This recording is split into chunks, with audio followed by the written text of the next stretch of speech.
নমস্কার বন্ধুরা, অভিনব চৈতিস ব্লগে তোমাদের সবাইকে আবার একবার স্বাগত জানিয়ে আজকে নতুন আর একটা ব্লগ শুরু করছি। তোমরা সকলে কেমন আছো, কে কোথা থেকে আমার ব্লগগুলো দেখছো আর দেখে কেমন লাগছে সেটা অবশ্যই কমেন্ট করে জানিও। ভালো লাগলে লাইক করো, বন্ধু বান্ধবের সঙ্গে শেয়ার করো।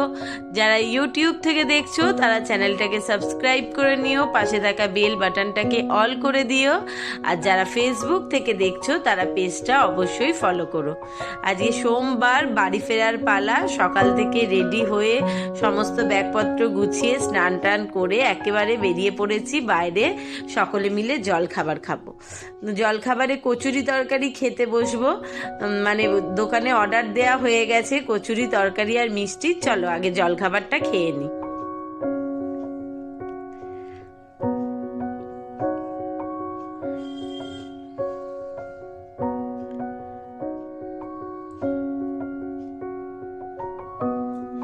জলখাবার খেয়ে চলে এসেছি দেওঘরের বিখ্যাত প্যারা বিক্রি হয় তারাপীঠের একটা দোকানে। সেই দোকান থেকেই বরাবর আমরা আসি আর নিয়ে যাই। আগে অবশ্য দোকানটা এরকম ছিল না। যে দোকানদারকে দেখতে পাচ্ছেন, এই যে এনার বাবা আগে এখানেই বড় ঝাঁকা করে নিয়ে, মানে ঝুড়িতে করে এরমভাবে নিয়ে দেওঘরের প্যারা বিক্রি করতো। সেটা অবশ্য আমার শ্বশুরমশাইদের মুখে শুনেছি। তারপর দেখেছিলাম ছোট একটা এরকম দোকান, মানে এত সুন্দর তখন দোকানটা ছিল না। তারপর এবারে এসে দেখছি দোকানটা বেশ সুন্দর করে সাজিয়ে নিয়েছে। তো এই দোকানে দেওঘরের খুব ভালো একদম প্যারা বিক্রি হয়। প্রত্যেকবার তারাপীঠ আসলে এখান থেকেই প্যারা কিনি। প্যারা কিনে নিয়ে এবার এই দিকে এসছি মিষ্টি কিনবার জন্য। বাড়িতে নিয়ে যাব, অনেকে টাকা পয়সা দিয়েছে মিষ্টি নিয়ে যাওয়ার জন্য, সেই জন্য। তারই মধ্যে আসার পথে রাস্তার মাঝে কিছু মূর্তিমানকে দেখতে পেলাম। তারাও কিছু সেবা গ্রহণ করছে। যারা এখানে এসছেন বা যারা এখানের বাসিন্দা তারা যে যেমন পারছে কিছু দিচ্ছে, আর ওনারা ওনাদের সব পরিবারে রাস্তার মাঝখানে বসে সকলের থেকে সেবা নিচ্ছেন। আর এরই মধ্যে ঘটে গেল ভীষণ বড় একটা অ্যাক্সিডেন্ট। এই প্যারার দোকানে দাঁড়িয়ে আমরা প্যারা দেখছি, আর আচমকা এই যে দেখো, এনারাও কিছু ট্যুরিস্ট ঘুরতে এসছিলেন। এই যে এই ভদ্রমহিলা আরও ওনার সঙ্গে, এই যে এনারা সবাই ছিলেন, একটা বাচ্চাও ছিল সঙ্গে, ব্যাগপত্র নিয়ে হোটেল থেকে বেরিয়ে বাড়ি ফেরবার জন্য রাস্তায় দাঁড়িয়েছিলেন। আর আচমকা এই যে পাশে টোটোটা দেখতে পাচ্ছ, দেখো টোটোর মাথায় কি সমস্ত প্লাইট এত ভর্তি করে বেঁধে নিয়ে যাচ্ছে। আর উঁচু জায়গাটা দিয়ে উঠতে গিয়ে টাল সামলাতে না পেরে একদম উল্টে পড়ে যায় এই ভদ্রমহিলার ঘাড়ের ওপর।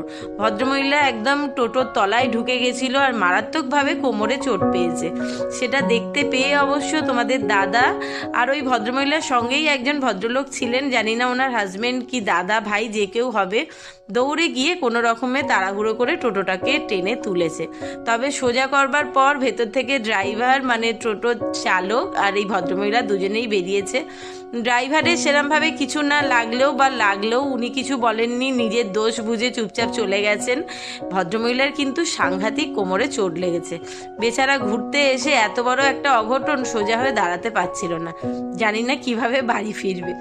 যাই হোক, ওই দোকানে যে কচুরি তরকারি খাচ্ছিলাম সেই সময় যেহেতু আমার একটাই ফোন, আর সেই ফোনটাই আমি আমার সব সময় কাজে ব্যবহার করি, আবার ভ্লগও বানাই, মানে ভ্লগের জন্য ভিডিও বানাই। তো সেই সময়তে আমার একটা দরকারি ফোন এসেছিলো, আমি ফোনটা নিয়ে কথা বলছিলাম বলে আর সেই দোকানে যে কচুরি তরকারি খেলাম সেই ভিডিওটা তোমাদের সঙ্গে শেয়ার করতে পারিনি। এই কথাটা এই জন্যেই বলছি যে ওই দোকানের কচুরি তরকারি দুটোই এত ভালো ছিল, এত টেস্টি, মানে কচুরির তরকারিটা এত ভালো যে কি বলবো, আমি বলে বোঝাতে পারবো না। কচুরি তরকারি মিষ্টি খেয়ে নিয়েছি।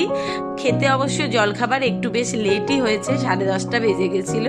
ভাবছিলাম কি একটুখানি যদি গরম রাখার কিছু ব্যাপার থাকতো তাহলে সঙ্গে করে প্যাকিং করে নিয়ে যেতাম। জানি না কত রাত্রে বাড়ি ফিরবো, কি করব, বা ট্রেনে যেতে যেতেও খিদে পেলে খাওয়া যেত, এত ভালো লেগেছিল।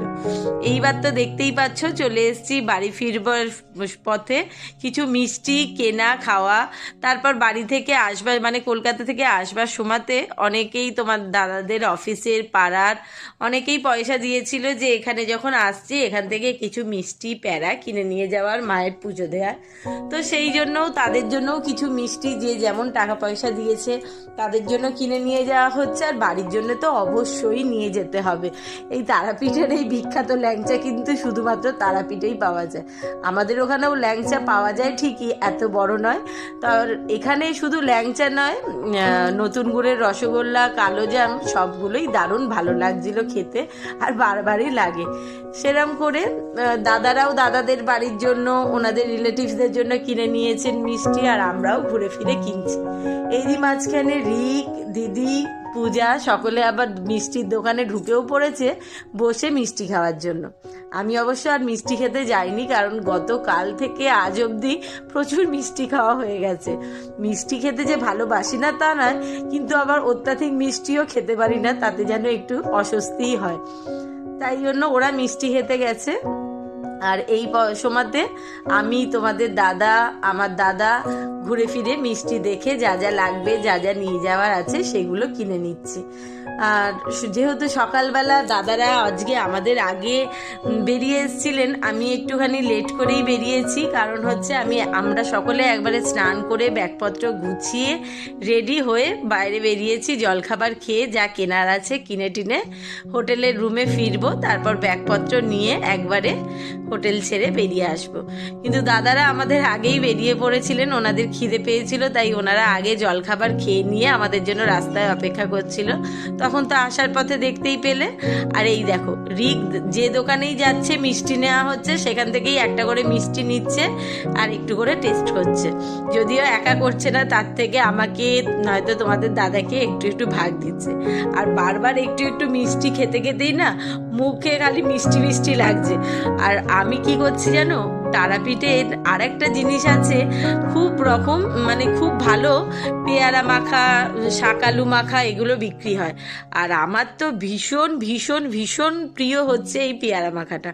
এত টেস্টি মাখে আর এত ভালো লাগে খেতে। এমনি যখনই যেখানেই হোক না কেন, শীতকালের পেয়ারা কিন্তু সবসময় বেশি টেস্টি হয় খেতে, দারুণ সুন্দর মিষ্টি লাগে। তারপর যদি পেয়ারাটাকে এরকম সুন্দর করে মাখে তাহলে তো সেটা আরও লোভনীয় হয়ে ওঠে। মানে আমার কথা বলতে বলতেই জিভ থেকে জল চলে আসছে।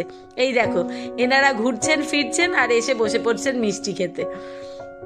তো মোটামুটি সমস্ত কিছু কেনাকাটা হয়ে গেছে, মিষ্টি খাওয়াও কমপ্লিট। চলো এবার হোটেলে ফিরে, হোটেলে ওরা যেটুকু গোছগাছ করবার আছে গুছিয়ে নিয়ে একবারে হোটেল ছেড়ে বেরিয়ে পড়েছি। তোমাদের দাদারা যেটুকু যা টাকা পয়সা দেবার আছে সেগুলো মেটাচ্ছে, আর আমরা ব্যাগপত্র গুছিয়ে নিয়ে রেডি হয়ে একদম হোটেলের বাইরে বেরিয়ে এসে দাঁড়িয়ে আছি। এরপরই যাব টিকিট। আগেই সকালবেলা যখন বেরিয়েছিলাম তখন টিকিট কেটে নেওয়া হয়েছে, শুধু টোটো ধরবো আর স্টেশনে পৌঁছাবো, তারপর ট্রেন ধরে তো বাড়ি ফেরার পালা। এই একটা দুটো দিনই মাঝে মধ্যে গতানুগতিক জীবন, রোজকার রুটিন থেকে বেরিয়ে ফিরে পড়লে একটু কিন্তু বেশ ভালোই মজা হয়। একটু মনে হয় ফ্রেশ হাওয়া শরীরে ভরে নিয়ে যাচ্ছি, অনেকটা অক্সিজেন নেওয়া হয়ে গেল। গত দুদিন সকলে একসঙ্গে দারুণ মজা করে আনন্দ করে দিন কাটিয়েছি, হাসি গান গল্প আড্ডা খাওয়া দাওয়া, দুটো দিন কিভাবে কেটে গেল। যদিও দুটো দিন নয়, মানে গতকাল থেকে আজকে নিয়ে অবশ্যই দুটো দিন, কিন্তু সেই দুটো দিন যে কোথা থেকে কিভাবে কেটে গেল বোঝা গেল না। আর এখন তো দেখতেই পাচ্ছ সকলে মিলে একসঙ্গে একটা বড় অটোতে উঠে পড়েছি, যাচ্ছি স্টেশনে। এবার তো সত্যি সত্যি বাড়ি ফেরবার পালা। কিন্তু আমাদের সঙ্গে সব থেকে খুদে যে সদস্য, তার কিন্তু ভীষণ মন খারাপ, কারণ সকাল থেকেই এসে গেছে ম্যামের ফোন, জিজ্ঞেস করছে কবে থেকে আর কখন পড়তে আসবে। সে শুনেই আগে ভয়ময় বলে দিল, আমি কিন্তু আজকে বাড়ি ফিরে পড়তে যেতে পারবো না, তুমি মা বারণ করে দাও। মানে আমাদের সঙ্গে যে মধু এসছে, ওর ম্যামকে ও বলে দিল যে আজকে কিছুতেই পড়তে যাবে না। যাই হোক, যদিও ওর মা বলে দিয়েছে, আর বাড়ি ফিরতেও আজকে বেশ রাতই হবে আশা করি, এমনিও কোচিং যাওয়া হবে না। আবার আগামীকাল থেকে রোজকার মতো সকলের রুটিন শুরু হয়ে যাবে। চলো স্টেশনে এসে পৌঁছে গেছি, এবার ট্রেনের উদ্দেশ্যে রওনা দিই। জানি না কত নম্বর প্ল্যাটফর্ম থেকে কোন গাড়ি ছাড়বে, আমাদের গাড়ি কোথায় দিয়েছে, আগে চলো দেখে উঠে গিয়ে ট্রেনে বসা যাক।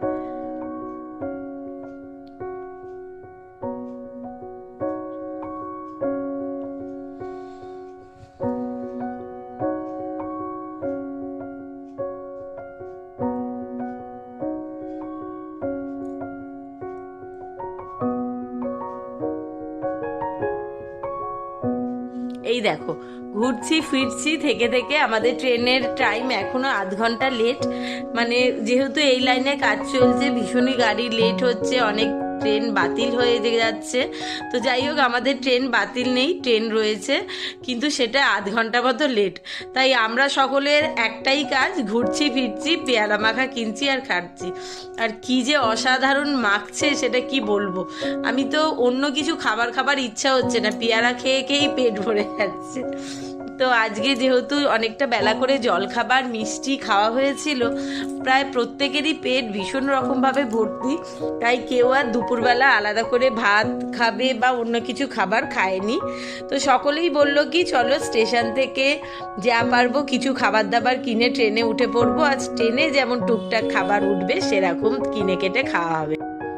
এবার তারাপীঠে এসে এক পরম প্রাপ্তি ঘটল, যেটা তোমাদের গতকালকের ভ্লগে একদম বলবো ভুলেই গেছিলাম। সেটা হচ্ছে এতবারই তারাপীঠে এসছি, পুজো দিয়েছি, মায়ের দর্শন পেয়েছি।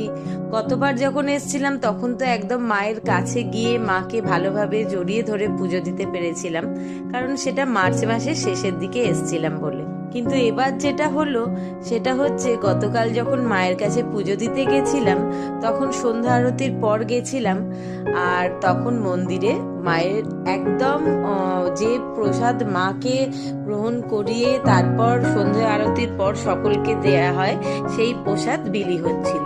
আর সেই প্রসাদ আমরা সকলেই একটু একটু করে গ্রহণ করতে পেরেছি। আর এই দেখো ট্রেনে তো অনেকক্ষণ আগেই উঠে পড়েছি, প্রায় তখন ঘড়িতে 2:30 মতো বাজে। আর এখন ঘড়িতে মনে হচ্ছে 4টে বাজতে যাচ্ছে, কিন্তু ঘড়িতে বাজছে 4:30। সূর্য এই সময় অস্ত যাচ্ছে, দেখতে কি ভালো লাগছে দেখো। আর এরই ফাঁকে তোমাদের দাদা, আমার দাদা সকলে একসঙ্গে দুলতে দুলতে গল্প করতে করতে ট্রেনের হাওয়া খেয়ে গল্প করতে করতে দারুণ মজা করে বাড়ি ফেরবার পালা। এবারে একটাই মজা হয়েছে কি, ফেরার পথে সকলে একসঙ্গে বসতে পেরেছি, তাই জন্য দারুণ সুন্দর মজা করে ট্রেনের যাত্রাপথটা কেটে গেল। আর এসে পৌঁছে গেছি বাড়িতেও। বাড়িতে এসে দরজা খুলে ঘরে ঢুকতেই ভোদায়ের সে কি চিৎকার, যেন আমাদের আওয়াজ পেয়ে ও একটু নিশ্চিন্ত হলো। তাই এসেই আগে হাতটা ধুয়ে ওর ঢাকনা সরিয়ে ওকে একটু জল বিস্কুট দিলাম, আর এদিকে মুখ হাত ধুয়ে বসিয়ে দিয়েছি চা।